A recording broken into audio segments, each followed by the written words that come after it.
Also, this morning I was reading the book of Genesis, and I was reading chapter 6 through chapter 11, and it was talking about Noah.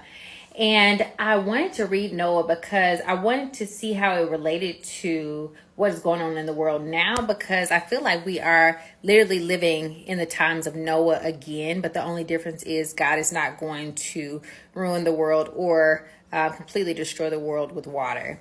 But I was really admiring Noah, and the three things that stuck out to me with him was his obedience, his faith, and his patience.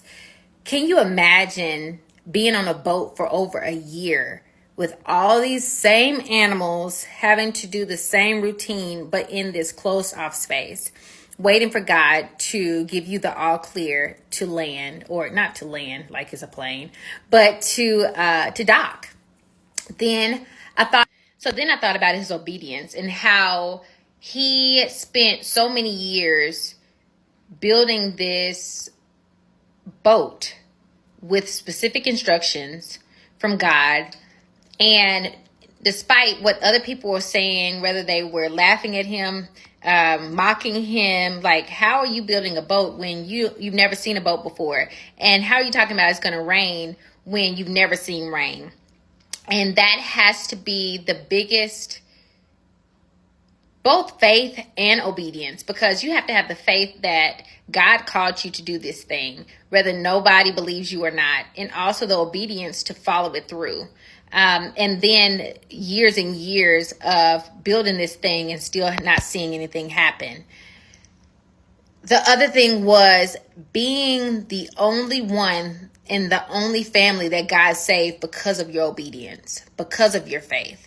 I think Noah's life really speaks volumes when it comes to us as Christians and our walk with God and our faith walk with God. Like, do we really have that much faith? Do we really have that much obedience where we can follow God for years after he gave us the promise, after he told us what was going to happen, and still not seeing it follow through? Like, it takes years for it to come to pass. Do you have the faith like Noah? Do you have the obedience like Noah? When God tells you to do something, are you willing to follow it through? Are you willing to make that faith walk, even though it makes you look silly in the eyes of others? But just think, your obedience to the call on your life could save your family. Just a food for thought. Have a good day.